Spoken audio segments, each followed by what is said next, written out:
The Secrets of TV is brought to you by the StarQuest Production Network and is made possible by our many generous patrons. If you'd like to support the podcast, please visit GiveStarQuest.com. In the name of the Father, and of the Son, and of the Holy Spirit. Amen. Saint Lucia, your beautiful name signifies light. By the light of faith which God bestowed upon you, increase and preserve this light in my soul, so that I may avoid evil, be zealous in the performance of good works, and abhor nothing so much as the blindness and the darkness of evil and of sin. By your intercession with God, obtain for me perfect vision for my bodily eyes, and the grace to use them for God's greater honor and glory and the salvation of all men. Saint Lucia, Virgin and Martyr, hear my prayers and obtain my petitions. Amen.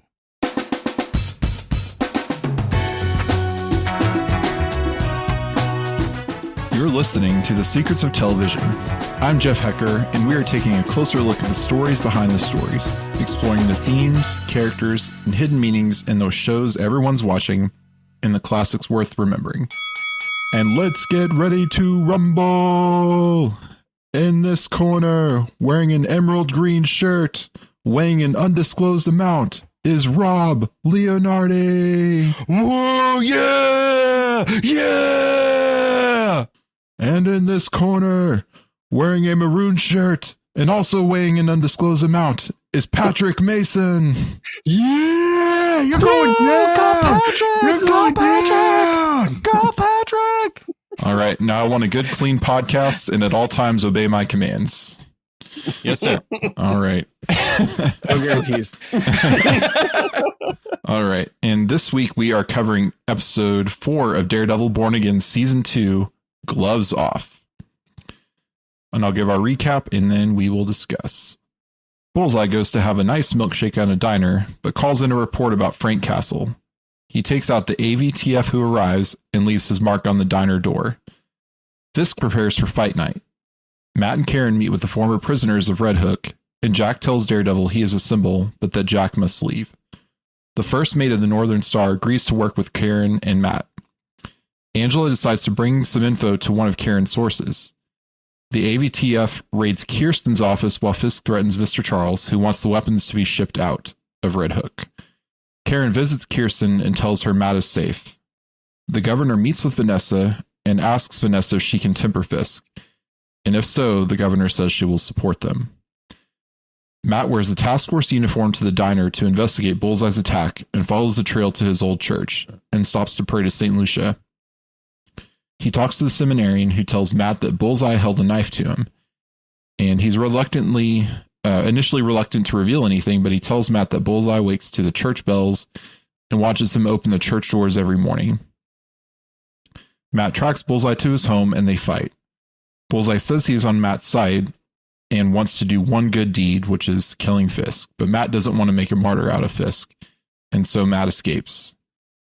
The first mate goes on record with Kirsten, saying he was under orders to scuttle the ship by Kingpin, and there were no customs they had to check in with.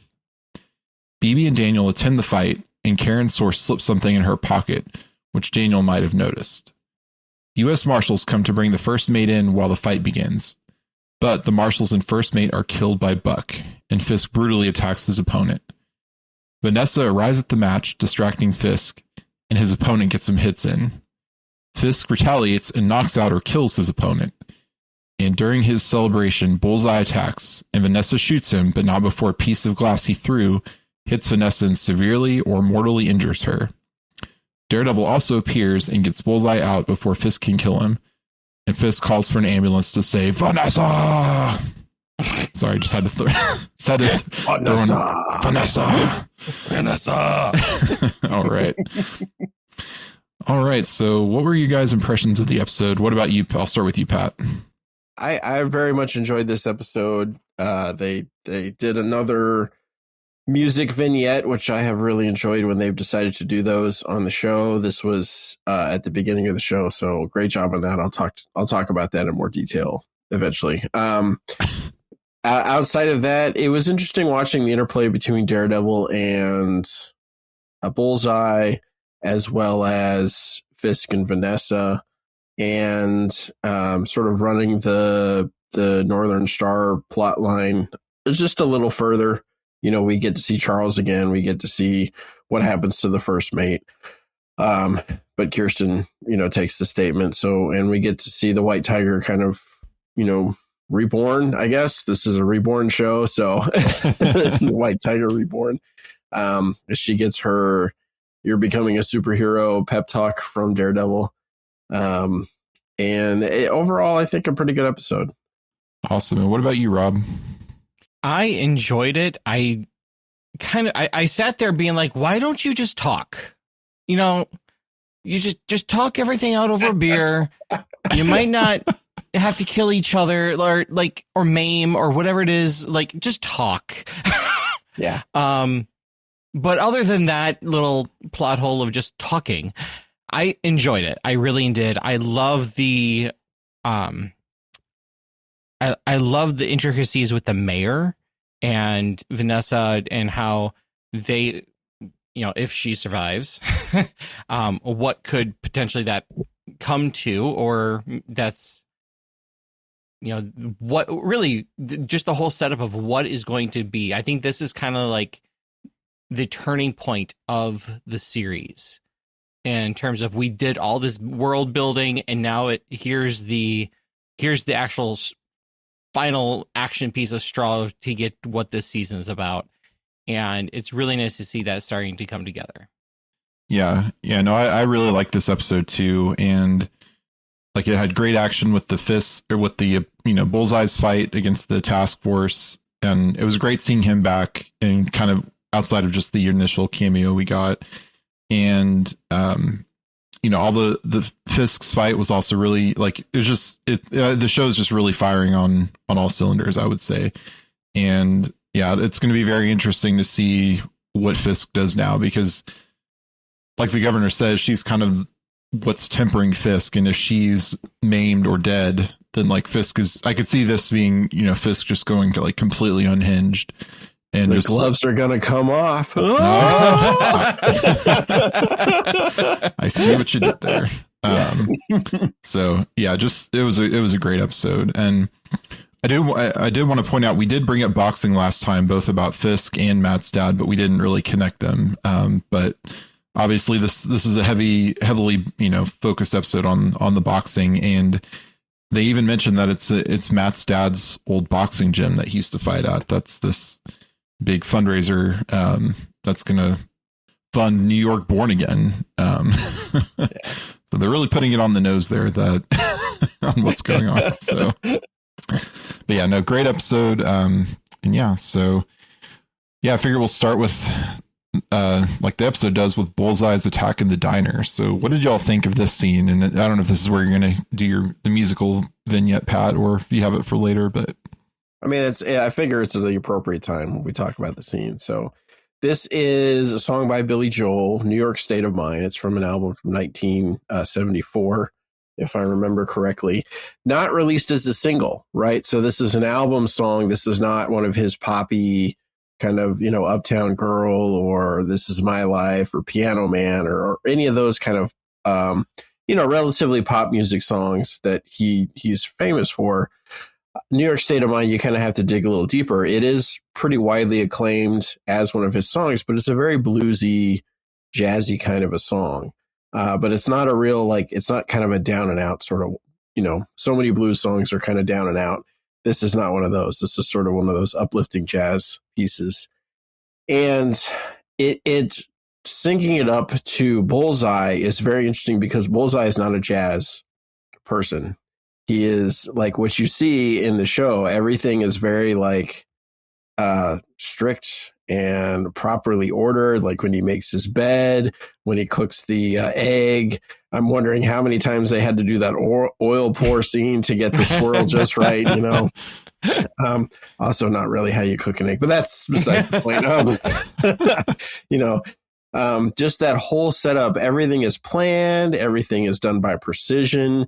he goes into the diner, he sits in the very middle, he makes sure that all the, he looks to make sure he knows where all the silverware is, where the lobsters are, where everything he's going to need to, deal with these AVTF officers. That acronym. And, yes. Alien versus Terminator Force. To deal with these officers and, orders a milkshake, which is, I think it more goes along with the song. I really love what they did with the song being very prominent until he walks into the diner, and then you get the tilt, right? You get the Dutch angle as he walks in, and then it sort of tilts back as he's walking up to the counter. So you can see he's both right-minded but also out of his mind at the same time, which is a good explanation for Bullseye. And it blends the song New York State of Mind in with the diner kind of background music, and it makes this sort of and the song has its own little interlude that they sort of stretch out through the course of this. And then he does this stupendous action scene, but also very gory, very brutal. Yeah. And afterwards they bring the song kind of back in as sort of this, New York is what New York is, right? And it's sort of played against this opening scene as against this idea that you're going to reborn New York, or you're going to rebrand New York, or you're going to bring New York into your vision, right? Fisk has this vision for what he wants the city to be. Vanessa says he's got a vision for the city, right? And but New York is just kind of New York. It's got its own state of mind, and that's sort of, and going back to Bullseye and what state of mind he's in, that plays out through the show. So very well done opening musical interlude. And yeah, I'll stop there before I keep going. Yeah, and some nice milkshake ASMR audio when he orders his milkshake and when he's drinking his milkshake. And yeah, that was the quickest milkshake in the world. How did he not get a brain freeze? I want to know. Inquiring minds want to know. Yeah. For somebody that's not in this season, Frank Castle gets name dropped so many times. Yeah. Well, they're promoting the next thing, which is the Punisher special, and then he's going to be in Spider-Man. So they're kind of, they've got to keep him in our minds. And yeah, no, I thought the scene was a very good action scene. What did he spit at the first guy? Like, it wasn't just a straw. No, he put the straw over his toothpick. Oh, okay, yeah. Okay. It was yeah, that's what I was like. What did he spit out of that? But still impressive damage with just a toothpick. Yeah, but he's Bullseye and can make it happen. So yeah, kills the last guy with a lobster claw, a cooked lobster claw. Yeah, yeah. I love the two things he says over the course of that scene. The two major things he says, which is, she asks, "Do you want whip?" For his, and he's like, "Don't we all? Like, don't we all just want a little bit of indulgence?" And then when the guy's, afraid of him at the end after he's done all the damage, he's like, "Don't kill me." And he's like, "Don't worry, I'm one of the good guys." The dog is not sanitary. Yeah. Sanitary. Yeah. Yeah, and one interesting. So I don't know if y'all have listened to it, but there's the official Daredevil Born Again podcast that has some of the actors on it, and the one for this episode had Wilson Bethel, who plays Poindexter, and he was talking about how his call into the police about Frank Castle. He was saying the way he performed it, or the way he was trying to perform it, is that Poindexter thinks he's a great actor, and then he's like delivering a really like realistic take on that, but it comes across as very just generic and dry and very like very flat. And it's funny because that's how Bullseye, like he's the actor is acting like Bullseye would act, like if Bullseye was pretending. And so I thought that was a really, really well done call. He's like, "Frank Castle's here. Oh my God, he's got a gun." Like very flat, very. So yeah, and then and I did love that the AVTF when they realized who it was, they're like, "Oh, it's it's Bullseye. So like he's a known threat out there. And obviously he's known because he has a revenge kick against Vanessa, and Fisk. But yeah, I thought that scene was, and it ended with him leaving his mark with ketchup. Yeah. Which, when I saw the commercial, I thought it was blood at first, but then I saw the ketchup. I was like, oh, that's a nice touch. Yeah. I just left all the blood all over the ground. Yeah. Yeah. Yeah.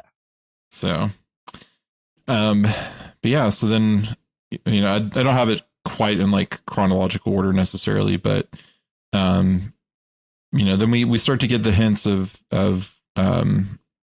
Fisk's like what this fight is for. It's a fight for charity for this New York Born Again initiative, and Born Again. Yeah. Born Again, the name of the show. They did it. Yeah.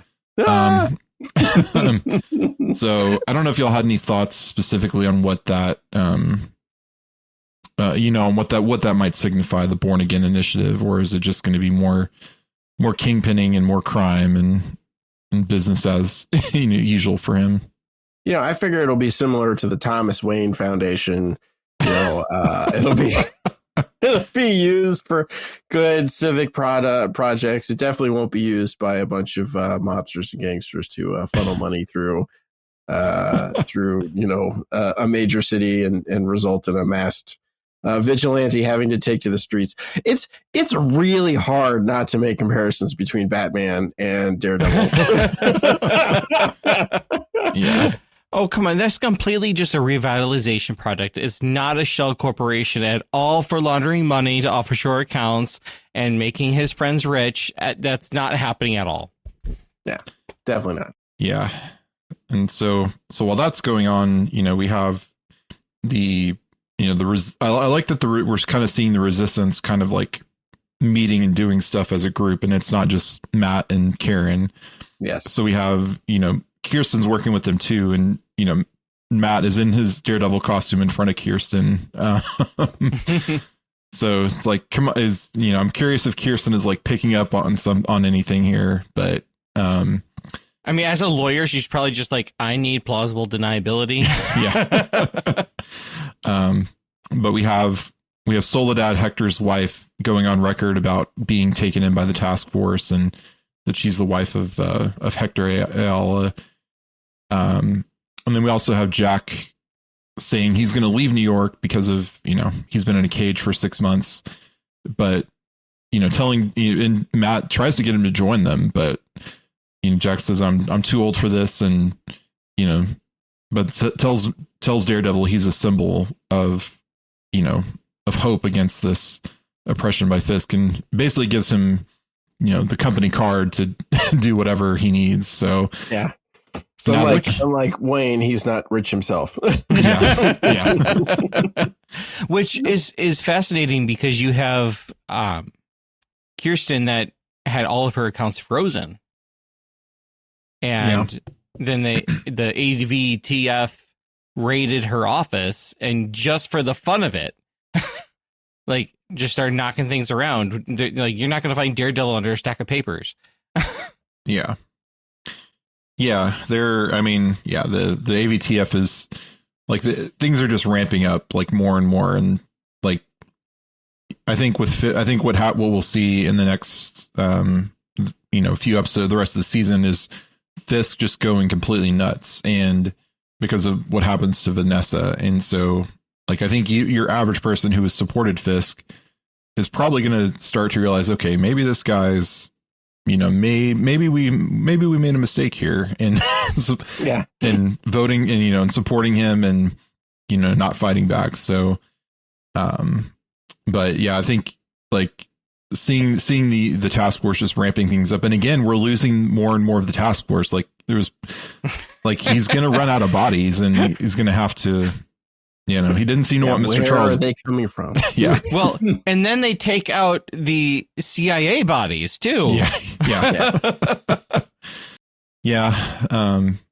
But before we get all that, Angela, they have Angela run some intel, and I like the kind of chain of deniability they have. Like, she's going to the Arepas vendor, and he's going to drop it to BB.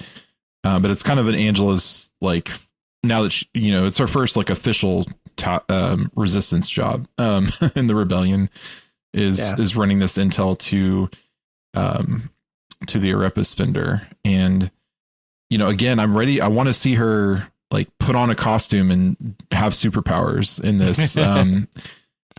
But we haven't seen that. Theoretically, she's got superpowers because she's in the ambulance. She's just not. Yeah, we're just not seeing it. Yeah, I like how she says she wants to do it, and Karen tries to talk her out of it, and like she makes the note like, "Well, they're already looking for me because I stole their car," and I'm like, "That's not a put me back on the street." Yeah, like, oh yeah, no, you're already in danger, so we should put you back out there. And I'm like, what is it with you people? But just put her in a hoodie, and no one will ever find her. No. Oh, it's Andor all over again. And then she goes to her own contacts, which, I mean, if they're looking out for her already, they probably know who her contacts are. And she can't even get herself a good arepa. Well, no, I thought that was Karen's contact. Like, I thought they were doing what Karen told her to do. Like, take this to this guy. Karen's contact is BB. Right, but I thought it was sending the intel through this guy. Like, I thought that was the plan. No, because the arepa vendor knew Angela. Like, they knew each other. They were friends. Yeah, okay, and so you get the feeling like okay. the whole thing was kind of turned over to her. It needs to get to BB, but it can't be you. You got to find an intermediary. Okay. And then she says, "I know a guy." Yeah. Okay. At least in my head canon, that's how it went. Okay. I guess I was thinking that Karen had this guy lined up too, because we saw in I think it was the first one or second episode where she's like picking up a dead drop from some guy like at a convenience store. So she's got those sources out there. Right. So I thought she absolutely does. I thought it was just the same thing, and they just happened to be somebody that Angela knew as well. But no, I think that makes sense that it was Angela's it was her way to get that intel to BB. So and then to kind of finish up that half of the story, the first mate arrives and goes on record so that they can use this to indict Fisk. And of course it's not going to go how they think it's going to go. Yeah. Like I thought it wasn't a zero chance that the guy was going to get killed, but it was pretty close to, it wasn't it wasn't a zero chance he was going to survive, but it was pretty close to zero. Yeah. I'm unclear how they figured it out, because he gets turned over to the marshals, but both the marshals he gets turned over to get killed along with him. Right. So who called Fisk, I guess? I think somebody just in the, he's got people placed in all, levels of government. So someone in the marshal's office saw the name flagged and passed it on to Buck, I guess. That was my assumption. And yeah. Buck's like, we talked about last time, he's like a special ops guy, like, and really deep intel. So he's got contacts probably everywhere. But especially in the New York, various levels of government and law enforcement. So yeah, the moment that they said that they're bringing in the marshals, I'm like, oh, he's dead. Yeah. I fully expected the marshals to be the one to do it. I kind of thought that too, though. I thought it was going to be one of them turns to the other and shoots him, and then Buck kills, and then Buck takes them all out because they can't have a loose end. But yeah, because that's what Buck does. Yeah. I was actually, for some reason, I was surprised it was Buck. I figured he was doing something else for some reason. I don't know. Yeah, but then I think it's becoming more clear that Buck is not going to really have a hero turn, because he doesn't seem that reluctant about honestly anything anymore. I think he will. No, I think that this whole thing, because Buck was not okay with Fisk being used as bait. Like, he knew what he was doing, and all of a sudden now Vanessa gets taken out. This, I think, is Buck's turning point. Like, Buck is going to be so angry at Fisk for doing this and getting Vanessa killed, if she is going to be killed, that he's going to end up this is his like last straw. Yeah. I think that's definitely possible. I think we talked about too that Buck seemed like he was initially Vanessa's guy, and they've had kind of there's been a few like not romantic but like intimate moments with Vanessa, like helping her pick out the gun a couple episodes ago, which we see here. It's not Chekhov's pistol, or it is Chekhov's pistol because it came back. Yep. But yeah, well, yeah. So I guess he's not going to be, but he doesn't seem remorseful about killing the marshals or the first mate though. So I think like he's not going to have a good turn to the good, but he's going to at least be anti-Fisk.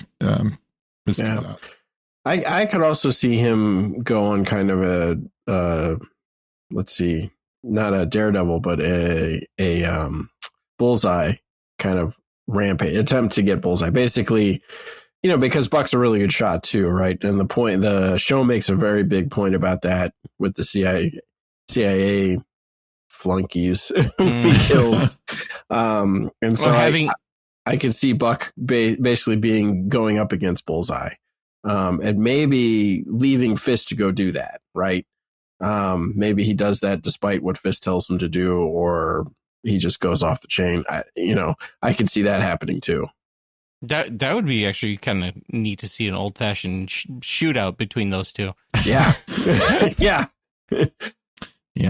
Yeah, it's definitely possible, but yeah, so that we kind of jumped ahead to that part, but to go back, after to set up the fight, Fisk is doing this to draw a Bullseye, but he doesn't want Vanessa there because he's afraid Vanessa's going to, he's afraid for her and he's trying to draw Bullseye out. So he sends her off on him. He doesn't want her there, and I can't remember if he sends her on the mission to the governor or if Vanessa just goes on her own.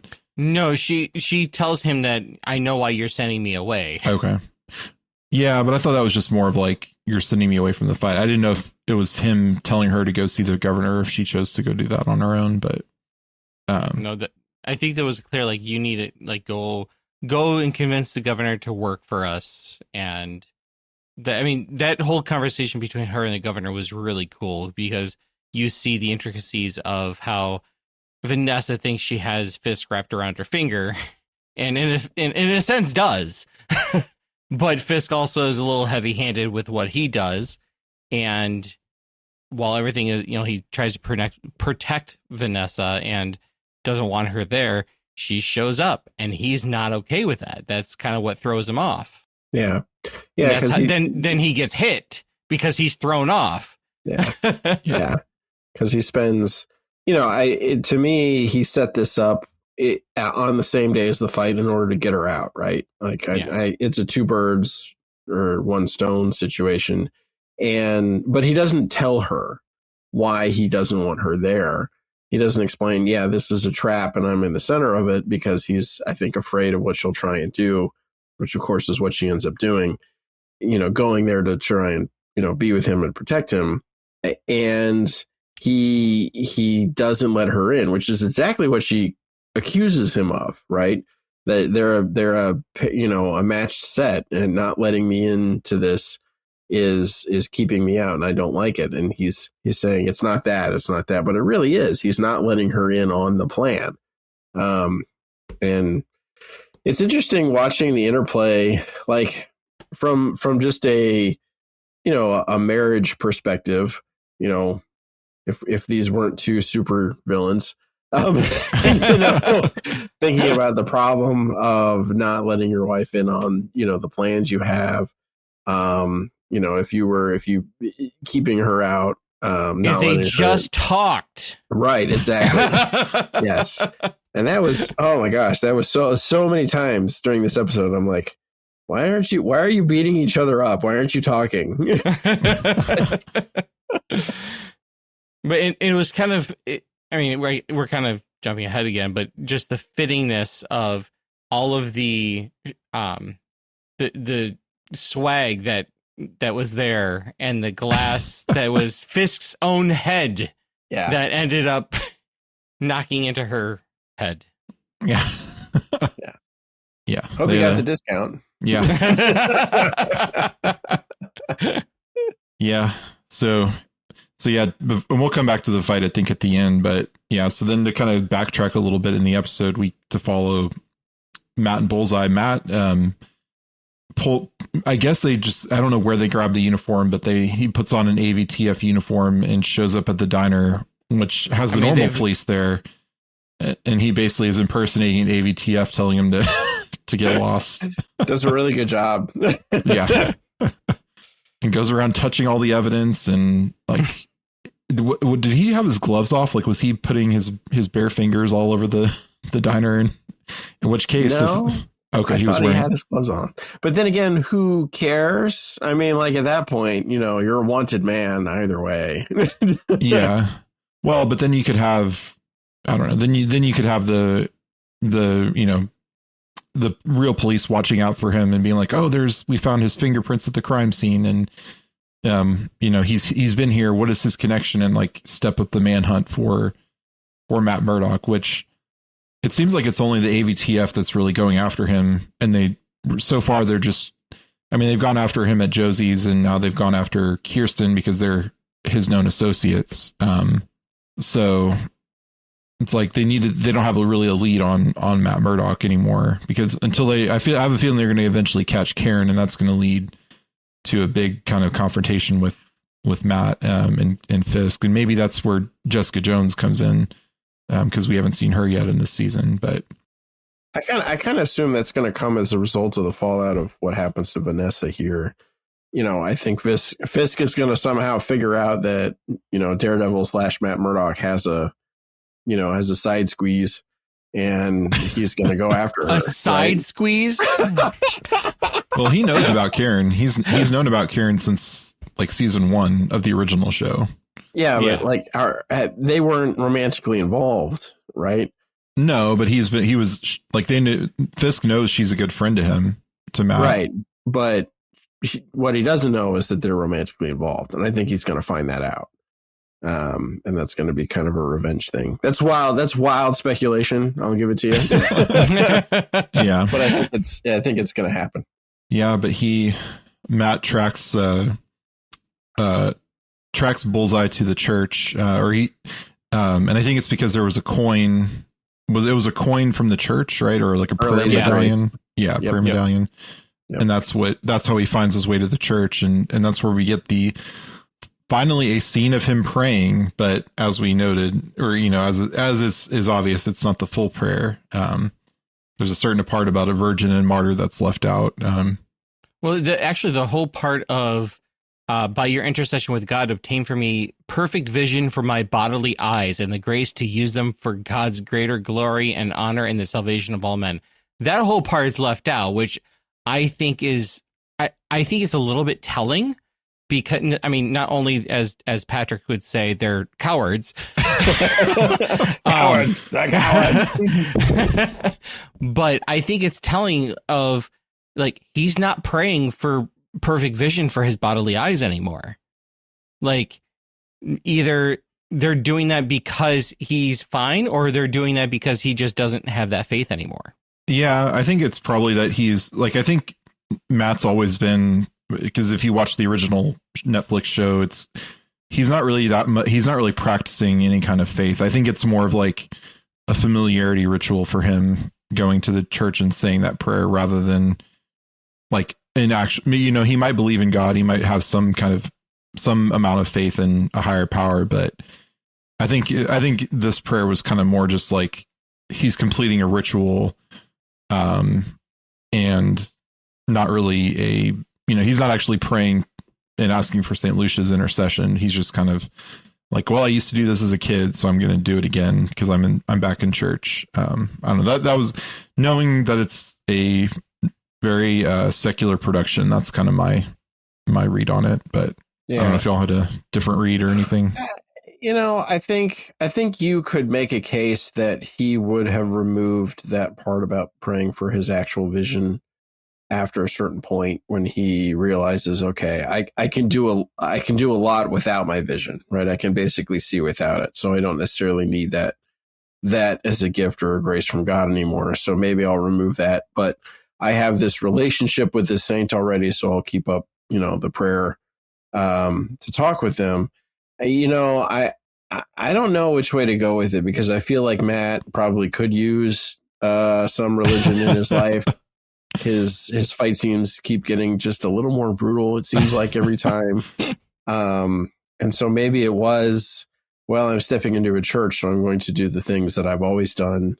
And maybe it was a re-entrance into a relationship, at least with a faithful side character in his life, in his prayer life. Yeah, and obviously the Disney would not think of this, but I could also make the argument that he would pray that part of the prayer because the consolation he's received from not having vision is greater. The things that God makes us abstain from provides greater things to us and greater consolations that we can receive in extraordinary ways, in different ways than what we expect. But he's trying to provide us in that way. We just have to look out for them. Yeah. I think it's too. I mean, yeah, I kind of read it more practically that they're not going to talk about a virgin and martyr in a. Disney's are cowards. Disney is very much cowards here. Yes. But yeah, but he talks to the seminarian, and this is where he learns what he learns where Bullseye is from these clues. And do y'all think Bullseye was like leaving a trail for Matt to find him? 100%. Oh, 100%. Okay. It was very much, I mean, I think it was very clear he wanted him to find him so that he can tell him, I'm on your side. Let's do this together. Yeah, if only they had talked. Right? Instead of just beat each other. Yeah. Well, that's what happens when he killed his best friend, so. Ironically, yes. And ironically, Bullseye is the one that's trying to talk. Yeah. But Matt didn't kill Bullseye's best friend. So. Right. Yeah. No, I totally got that. I was like, oh, no, he's not going to talk. Okay. Well, and because I was sitting there thinking, I'm like, when it started, I'm like, why aren't you talking? And then, oh, yeah, Foggy. Yep. Oh, yeah. Exact mind pattern. Yep. But at the same time, then why? Okay, you realize this is a setup to get to Bullseye. Why don't you just let nature take its course? Well, he says it. He says he doesn't want Kingpin to become a martyr. Because if Bullseye kills Kingpin, he'll be a martyr to this great New York born again, anti-vigilante task force. Like all of that will be like will be like, I mean, it's in law already, but all that will be like right cemented but at the same even time, stronger. So that's what Matt says is he doesn't want to become a martyr. But at the same time, Fisk has already taken a bullet to the head. Like he could probably take. I mean, I don't know. Yeah. Well, I think it just comes down to he still wants Fisk to answer to justice, and he can't do that if he's dead. So Fisk does, or Matt doesn't want Bullseye to go that far and eliminate that chance of justice. So fair enough. Because like Batman, killing is a line that Matt Daredevil doesn't want to cross. Like he crossed that line when he threw Bullseye off the roof in season 1, but luckily Bullseye had his metal spine and metal his kind of adamantium skeleton, so he's kind of like Weapon X already there. But yeah, they fight, and Matt, after coming to that conclusion, Matt, runs away, but Bullseye's still going to do his, make his attempt on Fisk. So that kind of leads us up to the fight, and yeah, before we get there, we got the BB report, or her not her report, but her underground report earlier in the episode, and then we get her and Daniel going to the fight. And do y'all think that Daniel clocked that the guy slipped her a card, or do you think Daniel was just kind of like oblivious to that? I have no idea. Yeah, I don't know either. I think it's yeah, it was very ambiguous. Like, because he's watching and kind of like smiles, but it kind of zooms in on the pocket, and it's turned away from him, but yeah, it seems like it could go either way, I think. I think this is going to be a very much of a turning event where if he did clock it, he is Fisk's son. If he did not clock it, then probably not. Yeah. Yeah. See, I feel like if they were going to go the son route, they would have like leaned into that a little bit more over the course of this season. And we're halfway through, so I feel like that's a lot to try to pull out. If you're already going to have Jessica Jones and already going to have all these other things, I feel like that's like true. But if he's the character, I forgot the character's name, but if he's the character that I'm thinking of, he's not supposed to be a known son of Fisk. Yeah. But I just feel, if they want to do it in another season, I think that would probably make more sense. I don't think it makes sense to do it this late in this season because we're halfway through. We've got 4 more episodes, and it seems like the next 4 are going to be pretty action heavy with Fisk, really turning up the screws, or turning up the sentiment against vigilantes. The hands that he doesn't need screws; he just uses his hands. Yeah, gloves. Oh. He uses the hand. Yeah, he uses the hand. Oh yeah. No. But yeah, then so we commented that Daniel calls it a date with BB, but she says it's not a date, so there's not a date. So I'm also not yet. Not yet. Yeah, until he finally realizes or finally is like done putting up with BBs using him for intel. I think she's kind of stringing him along a little bit, like saying it's not a date, but like leaving it, not completely closing the door for that, just to keep him kind of on the line. So we'll see if anything else happens there, but yeah, then the fight begins, and we get Fisk, who has no prior boxing record, comes out pretty strongly against I forget the guy's name, but something the Matterhorn. Yeah. But comes out against this guy and like is beating him pretty soundly. But then the music pauses, or time slows down, and the camera pans over to Vanessa coming in, and he's just completely loses focus on the fight for a minute. And then his opponent lands a punch, and I don't. Do y'all think Fisk killed the guy? Because I feel like he maybe did. Oh yeah. No, I don't think he did. I think he just knocked him out. Okay. I don't know. I think it's kind of like Daredevil. He didn't kill him outright, but he's going to succumb to the wounds. Can be severely maimed. He wasn't expecting to get hit. He didn't wear a mouth guard, but then he got distracted with Vanessa, and the guy hit him. So that's not just, hey, I'm going to box, but like, I'm going to kill you sort of vibe that he was putting out there, which is surprising because he already had kind of that vibe happening, beating this guy, the snot out of this guy. Like, I don't know how much more that guy could have taken. Yeah. If there was health points, that guy would be down to nothing. He would have been flashing red really fast. He would have had to roll a couple of death saves. Yeah. And so I like the walk-up music for the fight, and it's of course not played over the loudspeakers or anything, but it's as they're going to the fight. It's a song called "At a Disadvantage" by Slick Name, and if you listen to the lyrics, it's really it's talking about having to rise up out of a disadvantaged situation and becoming powerful and that kind of thing. And that is, funny enough, both how Fisk views himself, right? Because we get Fisk's backstory way back in the very first episode of the first series, and also how Murdoch is at this state, right? He is now the symbol of the resistance, right? But he is still at a pretty severe disadvantage in comparison to Fisk. So I thought it was a really good way to put that song in. If you're a sports ball fan at all, everybody's got walk-up music now. It doesn't matter. It used to be just like a wrestling thing, and now like baseball players have walk-up music when they go to hit, or every sports team has walk-up music. So it was kind of fitting that they had something. It was interesting, the choice they made. I don't think he killed the guy, but maybe.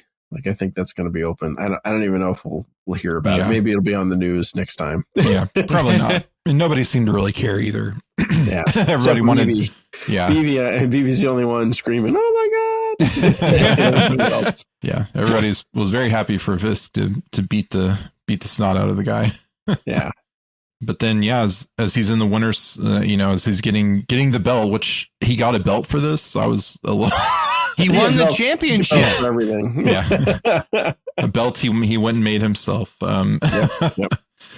But yeah, then he wins, but then that's when and Vanessa comes up into the ring to congratulate him, but then that's when Bullseye shows up and starts, taking out both the uniformed and plainclothes AVTF, which I thought was interesting that it seems like he wasn't taking out any or hitting any innocents in that. He was only taking out the task force. Yep. It's the power of Bullseye.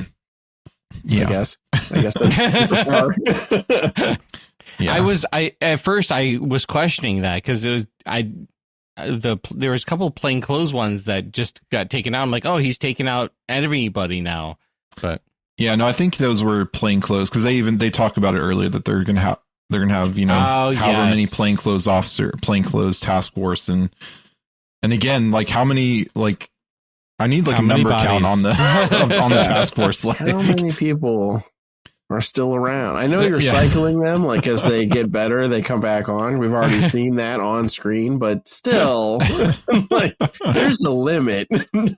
But as he's taking them out, then that's when Vanessa pulls her gun and shoots him just as he throws the Fisk glass statue, and Fisk hits it with his belt, but that's when it breaks and it goes and hit. We don't see it initially hit Vanessa. Like the way it's shot is like you see Vanessa in the kind of in the faded background, and you don't immediately see like any it sticking out of her head or any blood flowing or anything. But then it pans over and you see it, and then Daredevil, that's when Fisk is about to go after him, but then Daredevil shows up to get Bullseye out of there. So yeah, the minute Bullseye threw the glass thing, I was like, this is how Vanessa gets it. Like, and I wasn't sure who he threw it at. You don't find out, he threw it at Fisk, but I was like, I'm pretty sure this is going to end up hurting Vanessa. I think he threw it at Vanessa, and just the camera angle was weird on how he was trying to like Fisk was trying to deflect it away from Vanessa, and that's when it shattered. But I think the target was Vanessa the whole time. Yeah. And I was a little surprised that they gave her a head wound, like a brain fully like bleeding out kind of a head wound. I'm like, now I don't think she's dead. I think, like the other guy, they're going to somehow save her. She'll be in the ICU in critical condition, right? And this is going to give Daredevil... This is me pulling out all my red string. In case you haven't heard me on any other podcast on SQPN. This is going to result in Buck going off to try and find Bullseye. Fisk is going to intensify the drive to get Daredevil. He's got, the gloves are going to come off, right? Sorry, I keep saying that, but it's fitting. They did a good job naming the episode. I think we're going to see problems with the mayor and between the mayor and the governor's office. I think we're going to see problems between the mayor and the CIA. And I'm curious as to how all that's going to come to a head. I kind of feel like Vanessa will hang on till the end of the season, and then she will either die or she'll come back, but she'll have been in a coma, so there'll be some sort of thing wrong with her. And that's really where I could see the reveal that Danny is Fisk's son being made at that point, as kind of as that thing. And I also kind of see the whole, the hunt for Daredevil combined with the hunt for Karen sort of intensify, because Fisk is like, well, you vigilantes, killed my wife, I'm going to go after your girl, sort of a deal. Yeah. Because, if you remember to season 1, Fisk crushed a guy's, not Born Again, but the original Netflix, he crushed a guy's head in a car door because he embarrassed him in front of Vanessa. You embarrassed me in front of Vanessa. Yeah. And now Bullseye is almost, looks like he may have, if not killed, severely injured her. So, yeah, it's going to... And It's going to set Heads Fisk bleed off. a lot, right? Heads bleed a lot, but but I think that she died, or she's going to be, she's going to be dead within the next episode or two. And I think that is the turning point. I think that's what's going to turn Buck. That's what's going to end up turning the governor, because the governor said that she wouldn't work with Fisk, but she would work with Mr. and Mrs. Fisk. Right. And so Vanessa is going to have to die so that the governor shuts Fisk down, because again, Spider-Man trailer, spoilers. Well, I don't think that the governor is going to shut Fisk down. I think it's going to be Daredevil and the Resistance shutting him down. I mean, I think it's going to be it's going to happen on multiple angles, right? That it's going to have to be the physical of, like, Daredevil's going to do the grunt work, but the governor's going to have to be like, yep, nope, we're going to revoke this charter. We're going to be. Oh yeah, I think that'll happen too. Yeah. Yeah, and so we know what the season's halfway over, and still no Jessica Jones or other Defenders yet. So I feel like she's got to show up very soon, but the Watcher shows up. Yeah. when Daredevil and Bullseye go through the window, and Daredevil stands up to run away, the Watcher is there watching. In the frame of the window, you could see his outline, see his eye slits. He's there, and it is confirmed by the Marvel TV head. Oh, just saying. Yeah. Okay.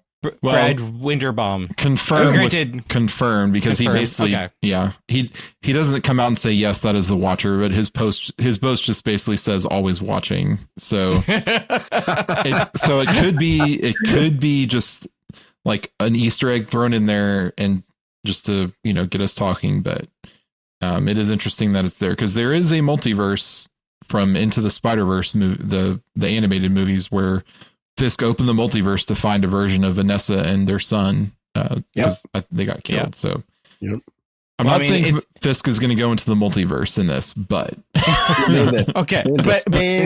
same mistake Wanda did. You just find a universe where they don't mind coming to yours. You don't have to steal them from your alternate self. Yeah, I mean, it's either the Watcher or it's Roz from Monsters Inc. So it's either I'm watching. Yeah. All right. Yeah. So Wazowski. Sorry. Yeah. No, but I think probably in the next episode or two is when we'll see Jessica Jones come in, and if like I tend to think Karen's going to get captured, and then Matt's going to have to call in his allies and to help defend him, so we could see Jessica. I don't know if we'll see Luke Cage or anyone else, but we know Jessica's coming at least. So well, but at least in the trailer, Jessica shows up because the AVTFG, that acronym, shows up at her house. Oh, okay. I don't remember that from the trailer. So yeah, okay. Well, because of the spoiler of, she's not happy with why they showed up, or what is at her house when they show up at her house. Spoilers. Yeah. Yeah. So she'll be coming up very soon, hopefully. But any final thoughts on this episode? No, it's really well done. So you're saying we knocked this one out? Total KO. And not even 12 rounds. Yeah. Anything else, Rob? Nope. I'm good. All right. Well, I think that'll be it for this episode of The Secrets of Television. We'd like to take a moment to thank all of our patrons who make this show possible, including Daniel E., Gary J., Christopher P., Thomas V., and Leonidas S. Their generous donations make it possible for us to continue The Secrets of Television and all the shows at StarQuest, and you can join them by visiting GiveStarQuest.com. And be sure to follow The Secrets of Television in Apple Podcasts, Spotify, TuneIn, your favorite podcast app, or at the StarQuest YouTube channel at youtube.com/StarQuestMedia, where you should like, comment, subscribe, and click the bell ding ding to get notifications. And you can find us on social media at facebook.com/StarQuestMedia, or on X, where we are at SQPN, or on Instagram, where we are at StarQuest Network. So we'd love to hear from you. What did you think of this episode of Daredevil Born Again? Let us know by commenting on the show posting at sqpn.com/TV, or send us an email to tv@sqpn.com, or visit our channel on the StarQuest Discord server at sqpn.com/Discord. So we'll be back next time with our discussion of Episode 5 of Daredevil Born Again, Season 2. And until then, Rob Leonardi, thank you for joining me and sharing the secrets of Daredevil. Thank you for going 12 rounds with me, Jeff. And Patrick Mason, thank you as well. You're very welcome. And remember, I'm one of the good guys. And once again, I'm Jeff Haecker. Thank you for listening to The Secrets of Television on StarQuest. And remember, you want whip? Doesn't everybody? Here's another show on the StarQuest Network you're sure to enjoy. Jimmy Akin's Mysterious World. Find the show wherever fine podcasts are found or at sqpn.com/mysterious.